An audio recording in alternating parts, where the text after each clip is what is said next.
Bonjour à tous et bienvenue dans la série Les podcasts du mystère, votre rendez-vous incontournable avec l'inexpliqué et les mystères de notre monde.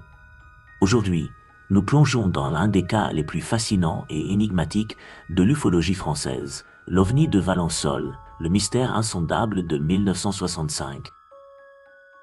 Le 1er juillet 1965, Maurice Mas, un agriculteur de Valensole, dans le sud de la France, a observé un objet en forme de disque métallique atterrir dans son champ de lavande.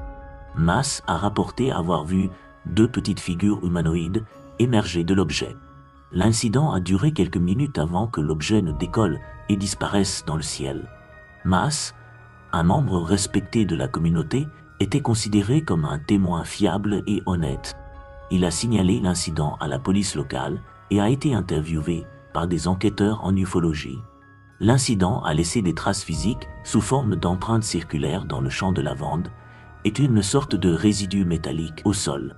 Certains rapports mentionnent également des signes de dommage par radiation sur la végétation environnante, alimentant ainsi les spéculations. Mas a raconté en détail sa rencontre aux autorités locales, y compris au maire de Valensole, à son curé et à la gendarmerie. Le site a été minutieusement inspecté et des marques symétriques ont été trouvées dans le sol exactement là où Mas avait dit que les jambes de l'objet avaient été.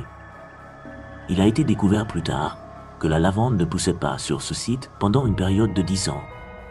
Mas a également commencé à souffrir de profonde somnolence, nécessitant plus de 12 heures de sommeil par jour pendant plusieurs mois après la rencontre.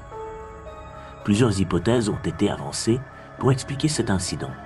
Certains ont suggéré qu'il s'agissait d'un hélicoptère dans le cadre d'exercices militaires, alors que d'autres ont évoqué la possibilité d'un canular ou d'une confusion avec des équipements agricoles. Malgré cela, le GEPAN classe officiellement l'affaire de Valensole parmi les cas inexpliqués. L'affaire de Valensole a eu un impact considérable sur la vie de Maurice Mas. L'agriculteur est devenu une célébrité mondiale, mais il a également été victime de moqueries et de harcèlement. Il a vécu dans la peur et la solitude, et il a fini par se murer dans le silence.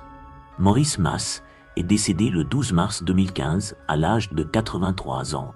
Son histoire continue de fasciner les passionnés d'OVNI, et elle reste un mystère qui n'a pas encore été résolu. Un musée consacré à l'affaire a été créé en 2016 à Valensole. Le musée est dirigé par Maurice Jaspoul, un ami de Maurice Mas. Le musée présente des documents, des photos et des objets liés à l'affaire, ainsi que de nombreux témoignages. En définitive, l'incident de Valensole demeure un mystère non résolu, un récit captivant qui continue d'alimenter les débats entre ufologues sceptiques et curieux. Les informations recueillies laissent entrevoir un phénomène complexe, aux multiples facettes, qui interpelle tant par ses aspects scientifiques que par ses implications culturelles et sociétales. Cet événement a non seulement marqué l'histoire de l'ufologie en France, mais a aussi influencé la perception publique des ovnis à l'échelle mondiale. Le témoignage de Maurice Mas, corroboré par des traces physiques et des anomalies environnementales, pose des questions difficiles sur la nature de l'expérience qu'il a vécue. L'absence d'explications convaincantes de la part des autorités ou des experts souligne la complexité du phénomène OVNI. Les théories varient, des explications conventionnelles comme les activités militaires secrètes aux hypothèses plus exotiques impliquant des visites extraterrestres.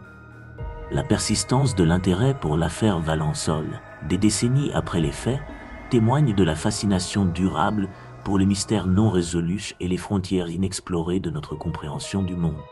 Chaque nouvelle hypothèse, chaque analyse approfondie contribue au débat sur notre place dans l'univers et la possibilité de vie au-delà de notre planète.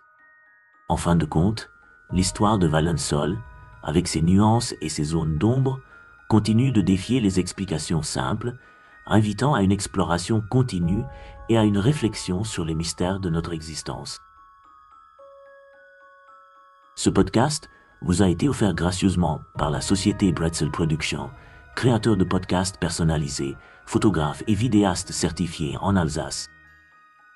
Vous désirez créer vos propres podcasts professionnels? N'hésitez pas à les contacter.